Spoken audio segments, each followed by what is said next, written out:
Hello everybody, and this is the part 2 of the dysphagia, and in this section I will discuss about the malignant and the benign tumor of the esophagus. Okay, firstly I would like to discuss about the CA esophagus. It, it has a bad prognosis because only 5 to 10% of those diagnoses will survive for 5 years. At the time of diagnosis, around 2/3 will already have the incurable disease. It has two main histological types, squamous cell carcinoma and adenocarcinoma. Adenocarcinoma occur mainly in the lower third and the squamous cell carcinoma in the upper two-thirds. Common etiological factors are the tobacco and the alcohol in squamous cell carcinoma and gastroesophageal reflux disease in adenocarcinoma. The other etiological factors for squamous cell carcinoma are chewing betel nuts or the tobacco, achalasia of the esophagus, celiac disease, post-cricoid web, post-costal stricture, and the tylosis. The common clinical feature in CA esophagus is progressive painless dysphagia for solid food, followed by the liquid food.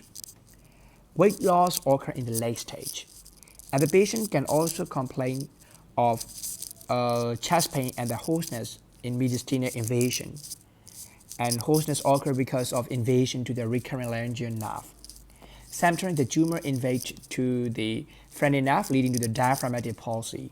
Sometimes the tumor can invade into the aorta, leading to the torrential bleeding. Because of the tumor, the patient can have the hematemesis and the melanoma. And fistulation can occur between the esophagus and the trachea or the bronchial tree, leading to the coughing after swallowing and recurring pneumonia. And the patient can have the esophageal lymphadenopathy or the supraclavicular lymph node enlargement and other evidence of metastasis spread, like the liver metastasis, bone metastasis, brain metastasis, and lung metastasis. Okay, and the main investigation for diagnosis are endoscopy and then barium swallow x-ray. The picture on the left shows the adenocarcinoma in the lower esophagus, and you can take the biopsy in endoscopy. And the next one is the squamous cell carcinoma in the esophagus, and you can notice the irregular merging and the proximal dilatation and then the shouldering effect. Okay, and this picture shows the classic appearance of the mid-esophageal proliferative squamous cell carcinoma, and this figure shows the spread into the cardiac portion of the stomach.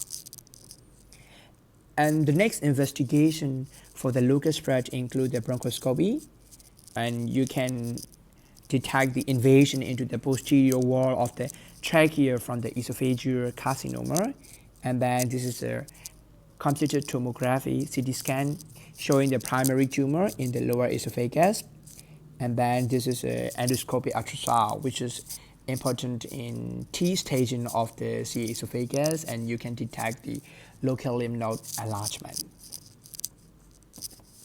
Okay, the investigation for the different spread include this is a positron emission tomography PET-CT, demonstrating the primary tumor and the distant metastasis node. And then you can also do the CT chest for the lung metastasis and the other lymph node metastasis, and then CT abdomen for the liver metastasis and other abdominal spread, and then the ultrasound abdomen, and you can also do the bone scan for the bone metastasis, and you can also do CT head for the brain metastasis. Okay, principle of treatment in CA esophagus is tailored therapy. Once a new person reaches the submucosal layer of the esophagus, the tumor has access to the lymphatic system. Okay. This is the algorithm from the management of esophageal cancer in billion love short practice of surgery, and fitness for surgery is important in the management of the CA esophagus. And then if there is a heterogeneous metastasis and local invasion or the peritoneal spread, and you should go to the palliative therapy. If the patient has lymph node metastasis, you should give the treatment with the multimodal therapy, including the surgery and the radiotherapy and then the chemotherapy. And then if the tumor doesn't have hematogenic metastasis, local invasion, peritoneal spread, or the lymph node metastasis, and the patient is fit for the surgery, you can do surgery. Okay, in doing the surgery, you should consider about the tumor margin clearance. Proximal extent of resection should ideally be the 10 cm above the microscopic tumor and the 5 cm distal.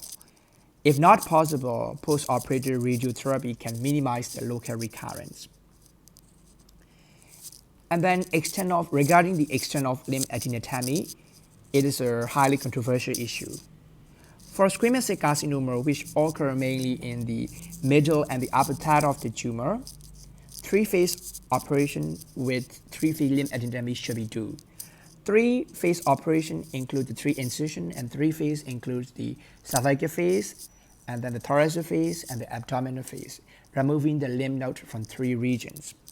For adenocarcinoma, which occur mainly in the lower part of the esophagus, the incidence of metastasis in the neck is relatively low.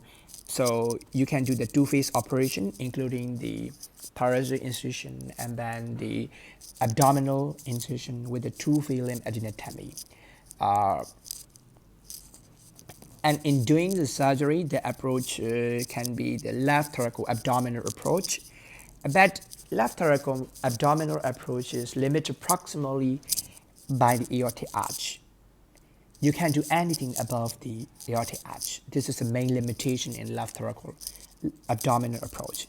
The next one is the transhiatal esophagectomy, which includes the abdominal incision and then the cervical incision. A cervical incision in transhiatal esophagectomy is a mobilization of the esophagus.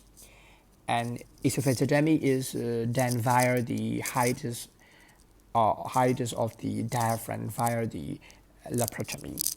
It is unsuitable for the squamous cell carcinoma because complete mediastinal limb adenectomy is not easily achieved in this approach.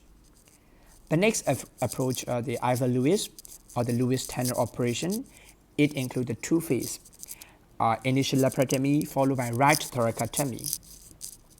It can excise the tumor and create the esophagogastric anastomosis, and you can remove the lymph node from 2 regions. And then the next one is the Machion or the 3-phase esophagectomy. It is appropriate for the more proximal tumor, especially tumor in the upper third, in order to achieve the better longitudinal clearance. And third cervical incision also permits the limb adenectomy in this region. Okay, I will explain with the picture. And this is the transthoracic esophagectomy Ivor-Lewis. It includes the laparotomy and then right thoracotomy. It's a 2-phase operation with you can do the 2-phase limb adenectomy. And then this is a Machion. It includes the third incision, cervical incision for the cervical lymph node remover and for better longitudinal clearance in upper tumor in the esophagus. And this is in Ivor-Lewis, 2 incision, laparotomy and right thoracotomy, and Machion, 3 incision, laparotomy, right thoracotomy, and then the cervical incision. In transhiatal, laparotomy, and the cervical incision and the transhiatal is to mobilize the esophagus. Okay, we should consider about the post-operative feeding. Parenteral feeding is more associated with more nosocomial infection and then the other complication. Feeding jejunostomy is probably the best method. In considering about the new adjuvant treatments with the surgery, apart from the earlier stages of the disease, surgery alone produces relatively few cures in either SCC or the adenocarcinoma. Radiotherapy in the esophagus may be the curative or maybe the palliative, and it can be curated. It may be curated in the squamous cell carcinoma because squamous cell carcinoma are radiosensitive. External beam radiotherapy can also use for palliation. And the next radiotherapy method is a brachytherapy. It is a method of delivering the intraluminal radiation to the tumor. And treatment is delivered in the single section, lasting approximately 20 minutes. And the next one is a chemotherapy. Platinum-based chemotherapy can be used in adenocarcinoma, and it can prolong the survival. And in operable for palliation, we can use a stent to relieve the obstruction. Benign tumors are relatively rare in the esophageal region. Majority are not epithelial in origin, and they arise from the other layers of the esophageal wall, maybe the GIST, gastrointestinal stromal tumor, or the lipoma. Most of the benign tumors are the small and asymptomatic. Okay, I would like to highlight one point. This is to prove beyond reasonable doubt. It is very important. And when you found a tumor, you have to prove beyond reasonable doubt that the lesion is not malignant. Okay, this is the end of the presentation of the part 2, and I will upload the part 3 and the later presentation later. Thank you very much, and you can comment and you can give the feedback.